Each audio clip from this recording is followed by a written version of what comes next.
ఏపీలో అసెంబ్లీ ఎన్నికలు దగ్గర పడుతున్న కొద్దీ అన్ని పార్టీల్లోనూ టెన్షన్ స్టార్ట్ అయింది. అయితే అన్ని పార్టీల కంటే ముందుగా అభ్యర్థులను ప్రకటించి ప్రచారంలోకి దూసుకు వెళదామనుకున్న జగన్ అత్యుత్సాహానికి ఆది నుంచి అడ్డంకులు ఎదురవుతున్నాయి. ఇప్పటికే టికెట్ రాని వారంతా అసంతృప్త రాగాలు ఎత్తుకోవడంతో పాపం ఎటూ పాలుపోవడం లేదట సీఎం జగన్ కు. అయినా గెలుపు గుర్రాలకి టికెట్ అంటూ మొండిగా 4 జాబితాలు ప్రకటించేసిన జగన్ ఇప్పుడు కూడా అదే రియాక్షన్ రావడంతో బ్యాక్ స్టెప్ వేయడానికి రెడీ అవుతున్నారట.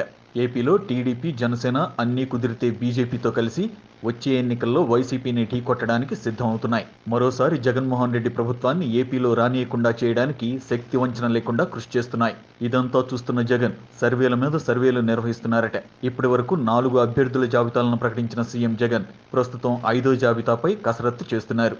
కానీ టికెట్ ఆశించిన వారితో పాటు సిట్టింగులు జగన్పై ఎదురుదాడికి దిగడంతో ఇప్పుడు ప్రకటించిన అభ్యర్థులను కాదని మళ్లీ వేరే అభ్యర్థులను వెతుక్కునే పనిలో పడ్డారట.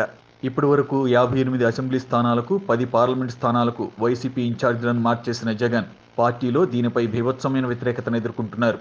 ఇప్పటికే కొంతమంది నేతలు బయటకు వెళ్లిపోయి కాంగ్రెస్, టీడీపీ, జనసేన కండువాలు కప్పుకోవడంతో ఉన్నవాళ్లనైనా కాపాడుకోకపోతే ఉన్న పరువు కూడా పోతుందని జగన్ టెన్షన్ పడుతున్నారట.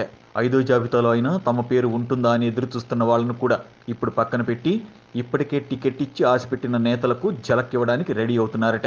దీంతో ఇప్పటికే ఎన్నికల ప్రచారం కోసం అన్ని సిద్ధం చేసుకుంటున్న వాళ్ళు కూడా ఇప్పుడు జగన్ ఆలోచన తెలిసి షాక్ అవుతున్నారట.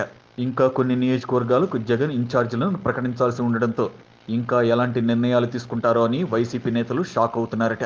ఇప్పటికే వైసీపీకి షాకుల మీద షాకులు తగులుతుంటే జగన్ ఇప్పుడు తీసుకోబోయే నిర్ణయంతో మరిన్ని షాకులు తప్పవని ఇటు పొలిటికల్ ఎక్స్పర్ట్స్ అంటున్నారు. జగన్ మార్చాల్సింది ఎమ్మెల్యే, ఎంపీ అభ్యర్థులను కాదని ప్రతిపక్ష నేతలు అన్నట్లు ముఖ్యమంత్రి అభ్యర్థినే అన్న విషయాన్ని ఎప్పుడు అర్థం చేసుకుంటారోనని మరోవైపు ఏపీ వాసులు సెటైర్లు వేసుకుంటున్నారు. ఈ వీడియో మీకు నచ్చినట్లయితే లైక్ చేయండి, షేర్ చేయండి, ఛానల్ని సబ్స్క్రైబ్ చేసుకోండి.